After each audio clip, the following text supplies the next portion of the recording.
Bien le bonjour tout le monde et merci d'avoir rejoint cette nouvelle vidéo. Alors, aujourd'hui je vais vous parler un petit peu de mon année 2024 et de ce qui se prépare pour l'année 2025. Je vais parler YouTube mais je vais aussi parler de ma saga Noctrane, des jeux ou d'autres projets qui pourraient voir le jour. Alors, pour éviter de voir ma tronche pendant tout le long de la vidéo, je me suis dit que ça pouvait être plus intéressant de vous montrer comment je réalise certaines illustrations. Là, ce n'est pas du dessin, enfin il y a du dessin mais c'est pas vraiment du dessin, c'est de la modification d'image. C'est-à-dire que je prends une image réaliste et que je vais la modifier pour qu'elle colle à mon univers. Donc tout au long de la vidéo, vous verrez la progression de l'illustration et je pense que ça pourrait être plutôt sympa.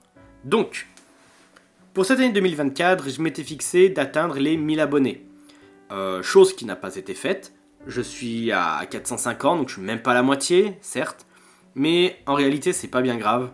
Parce que malgré tout, les abonnés, ils viennent quand même.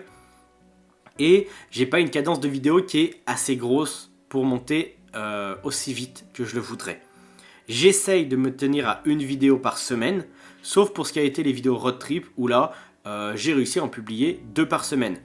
D'ailleurs le projet road trip bien sûr est dispo sur YouTube et je vous conseille d'aller le voir. C'est des vidéos qui changent un petit peu où vous pouvez me voir un peu plus au naturel, donc un peu plus débile quoi. Voilà. En réalité, c'est un projet qui m'a demandé un montage de malade, un montage considérable, qui vraiment je suis fier que maintenant il soit sorti, et je peux reprendre le projet de mes bouquins. Et surtout des plus petites vidéos, parce que je vous avoue que là j'ai enchaîné les grosses vidéos, elles n'ont pas fait les vues que j'aurais voulu qu'elles fassent. Bon c'est pas grave, hein, c'est le jeu. Mais ça fait rien, je peux faire une petite vidéo où je parle du film Alien qui va faire 12 000 vues, et à côté de ça je vais faire une vidéo qui dure 40 minutes avec un montage voilà, et qui essaye d'être assez rythmé, où il y a beaucoup de plans, beaucoup de choses différentes, et là ça va faire les 60 vues. Après, c'est le jeu, donc c'est comme ça. Donc voilà par rapport à YouTube. Pour cette année YouTube, pour 2025, je vais essayer de tenir ma cadence. Je vais essayer de tenir ce que j'ai fait. Je vais peut-être réduire un tout petit peu les grosses vidéos. Je vais attendre qu'on soit plus nombreux, que ça ait plus de valeur. Parce que le temps que j'y apporte est beaucoup trop gros comparé à l'audience que j'ai en fait. C'est plutôt normal. Donc voilà, on va peut-être faire des vidéos plus petites et ça sera plus facile pour moi. Surtout qu'il y a un gros problème aussi qui est vraiment à côté, c'est que moi j'ai beaucoup de mal à publier les vidéos. C'est-à-dire avec la connexion internet c'est très long, donc je suis obligé de me déplacer de chez moi pour publier chez d'autres qui ont eux une bonne connexion.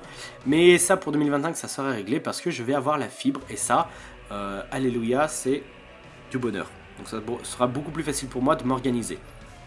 Donc voilà, donc ça c'était la petite parenthèse YouTube. Je peux pas dire qu'il y a réellement des gros projets vidéo qui arrivent sur YouTube, réellement. Ils vont plus arriver à côté. Parce que bien sûr YouTube c'est... va dire que c'est je sais pas, c'est 15% de ce que je fais en dehors dans ma vie professionnelle. En revanche, il y a autre chose que je fais beaucoup plus, et certains me connaissent surtout par rapport à ça, c'est bien sûr ma saga Noctrane, en rapport avec l'illustration que vous êtes en train de voir actuellement. Alors, pour Noctrane, il y a beaucoup de choses qui se préparent, mais c'est surtout qu'en ce moment, c'est l'écriture de Noctrane 3. Et ça, l'écriture de Noctrane 3, c'est un travail de malade. Vraiment, je crois que j'ai jamais fait un livre aussi gros, aussi complexe. Il y a énormément de détails auxquels il faut penser, de personnages, d'interactions, de lieux, de péripéties différentes. C'est-à-dire qu'on va suivre plusieurs groupes. Donc c'est un boulot monstrueux, je savais très bien que ça allait être un vrai challenge. Et ça fait des années que ce livre est en préparation, donc là maintenant on passe à l'écriture. Mais je pense qu'il va vous plaire, réellement. De manière générale, la saga Noctrane plaît beaucoup. Je suis extrêmement content parce que depuis peu, je suis passé sur Amazon. Il y en a certains qui ont dû suivre un petit peu tout ça. J'ai changé d'éditeur. C'est pour ça que les livres qui vont arriver vont avoir une nouvelle tête, entre guillemets. Nouvelle couverture, nouveau dos, nouveau quatrième de couverture, nouvelle DA un petit peu à l'intérieur, nouveau style sur la présentation. Voilà, en fait, j'ai unifié toute la saga au même titre pour que réellement, quand ça soit dans votre armoire ou sur votre étagère, ça soit joli et puis on comprenne que les livres font partie d'une seule et même saga. Alors, si vous avez des livres de l'ancienne version et des livres de la nouvelle, bon ben c'est vrai que ça va être un petit peu moins harmonieux, mais en tout cas, les contenus des livres ne changent pas. Voilà, ça je tiens vraiment à le préciser. Je n'ai en rien changé les contenus des livres parce que pour moi c'était de la triche. Hein. Quand le livre est sorti, il est sorti, c'est comme ça. À part des coquilles, on n'a pas à venir modifier. Par exemple, mince, ce perso, j'aimerais bien lui faire une cicatrice de guerre au niveau de l'épaule. Mince, je ne l'ai pas précisé dans le 2, bon bah c'est pas grave, je vais faire une petite réédition et je vais le rajouter. Non, ça c'est de la triche, ça c'est un manque de préparation. Et moi, mes rééditions n'ont rien à voir avec ça. Je peux retirer certaines fautes, je peux rajouter des illustrations, arranger les couvertures, rajouter des musiques avec des QR codes. Parce que maintenant, tous les romans ont des musiques dans le livre, voilà, accessibles par des QR codes. Donc voilà, ces rééditions servent surtout à ça. Dernièrement, il y a eu la réédition de Tantaryu et de Harwolg. Et maintenant, la saga est au complet. Surtout que bientôt, on a le nouveau roman qui arrive, Pop Lady Gore, que j'ai très hâte de vous présenter. Là, au moment où je tourne cette vidéo, on est le 11 décembre, mercredi 11 décembre. Je pense la publier le jeudi 12 décembre. Donc voilà, ce week-end, je suis en dédicace à la Bâtiment Gascon. Donc en gros, je vous donne les horaires ici. Le samedi, j'y serai de 17h à 21h pour le marché de Noël. Et le lendemain, j'y serai de 10h à 18h. Et surtout que le 14 décembre, ça sera mon anniversaire et également l'anniversaire à Tyler, le personnage principal de l'histoire. Par la suite, j'aimerais dans l'année faire plus de vidéos sur Nocturne Univers. Alors, je sais que c'est pas des vidéos qui cartonnent, hein, bien sûr, mais c'est pas très grave. Parce que le peu de personnes qui s'intéressent à ce genre de vidéos, eh ben, ça me fait énormément plaisir en fait, parce que là, c'est de la documentation sur l'univers. Donc pour moi, c'est pas rien, c'est pas des vidéos que je prends à la légère. Je fais quelque chose de très sérieux en développement du lore, donc en développement de tout l'univers que j'ai créé. Donc voilà, ça c'est des vidéos que j'aime beaucoup faire, mais qui me demandent du temps malgré tout. Parce que par exemple, je veux présenter un personnage, et ben il va falloir que je le dessine. Et parfois c'est long parce que l'image reste que 5 ou 10 secondes à l'écran. Mais il y en a d'autres qui vont arriver parce que de toute façon, j'ai besoin de peaufiner le lore avec vous, d'accord, d'éclaircir certaines choses. Mais encore une fois, si vous lisez les romans, vous n'êtes bien sûr pas obligé de découvrir ces vidéos de Nocturne Univers. C'est vraiment un bonus. Donc voilà, ensuite, moi ce que je voudrais vous dire, c'est que la publication Amazon m'a fait un très très très grand bien. En gros, avant j'étais chez Bookelis et ça se passait pas super bien. C'est-à-dire que la diffusion de livres, enfin, personne ne voyait mes romans, ça c'est une certitude. J'étais à très très très peu de ventes sur internet par année. Toutes mes ventes se faisaient en réel, donc en dédicace, sur des salons et tout ça. Donc j'avais besoin de changer ça. Et pour moi, j'ai pris une très très bonne décision de partir chez Amazon. Alors, je sais qu'il y en a beaucoup qui ont un peu du mal avec Amazon. Le fait que ça soit une énorme société, comme quoi ça détruit les librairies et tout ça. Ce qu'il faut bien se dire, c'est que les petites librairies ne vont pas prendre des auto-édités comme moi. D'accord ? C'est très très rare et les libraires qui le font sont incroyables de faire ce genre de choses. Mais bien sûr, bon après c'est plus compliqué, mais il faut du dépôt-vente, etc. Mais je veux bien soutenir les petits libraires, sauf que quand on va les voir, ces petits libraires, ils nous disent « Ah ben non, vous êtes auto-édité, on ne peut pas vous prendre ». Donc, comment en tant qu'auteur on peut vivre ? Eh ben grâce à Internet. Déjà que les maisons d'édition sont très dures avec les jeunes auteurs, parce que les livres sont souvent refusés, mais une fois que l'auteur a réussi à être diffusé, à être édité, je veux dire, et ben là, ensuite c'est compliqué de le vendre. Alors ça, c'est surtout sur l'auto-édition. Hein. Quand on a une bonne maison d'édition derrière, c'est plus facile auprès des libraires. Bien sûr, ce qui arrive au niveau des librairies, comme quoi elles sont nombreuses à fermer, bien sûr que c'est tout de même triste, mais on ne peut pas en vouloir aux auteurs qui publient sur Amazon. Moi, ce que fait Amazon, ça m'aide énormément. Ce qu'il faut se dire, c'est que cette histoire, cette saga, donc en rapport avec celle où vous voyez la construction de l'illustration là, c'est une saga que je travaille depuis maintenant 14 ans. J'ai 28 ans, jusqu'à samedi. J'ai 28 ans, donc j'ai bossé la moitié de ma vie sur cette histoire. C'est quelque chose de très très très important pour moi. Et je suis désolé, mais ça dépasse le soutien que j'ai pour les libraires. Même si je les soutiens, moi, mon histoire, j'ai besoin de la faire connaître. et Amazon réussit. Et là, quand je vois les chiffres actuellement sur les 6-7 mois qui sont passés depuis la publication du premier tome, je vois que ça grimpe. Ça grimpe et tout doucement, je suis en train de me faire une communauté de lecteurs un peu plus grande. Et c'est ce que j'ai toujours rêvé. Donc, ben oui, c'est peut-être triste, mais c'est comme ça. Ensuite, autre chose, souvent je vais croiser des lecteurs ou croiser des personnes qui me disent « Oh mais moi j'aimerais beaucoup lire le prochain livre. Est-ce que tu l'as comme ça ben tu me le passes parce que je préfère te soutenir toi que soutenir des grosses entreprises comme Amazon. » Alors, votre démarche, elle est adorable, c'est super sympa de faire ça, mais je comprends que vous ayez cette démarche parce que vous êtes moins dans le milieu. Pour un auteur, son stock, c'est très très important. C'est pas facile à se faire un stock parce que nous, les livres, on les achète. Et oui, on achète les livres pour ensuite pouvoir les revendre sur des salons. Donc, quand on est sur des salons, la personne, elle arrive en face de nous, forcément, on va pas lui dire, bah, va acheter sur Internet. Non, le livre, il est là, il y a la dédicace, il y a tout ce qu'il faut. Donc, là, c'est tout à fait normal. Mais quand, imaginons, moi, je n'ai pas le stock, en fait, quand la personne me dit, oh, on va pas soutenir Amazon, je préfère te l'acheter à toi.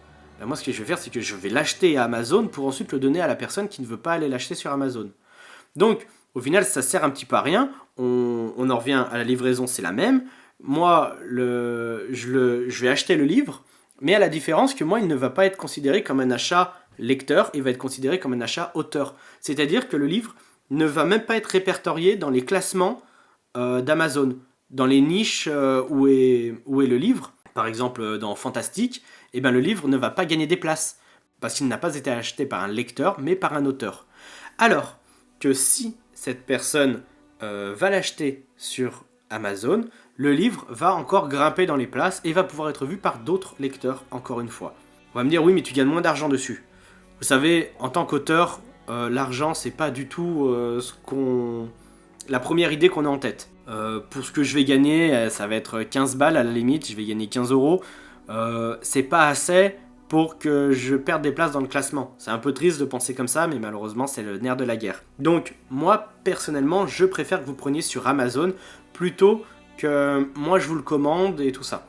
Après, à l'inverse, si jamais vous voulez un livre dédicacé, là, ça change la donne. Parce que, bien sûr, là, vous donnez de l'importance au livre et vous vous dites voilà, moi, j'aimerais vraiment l'avoir dédicacé par Sébastien, c'est plus important pour moi.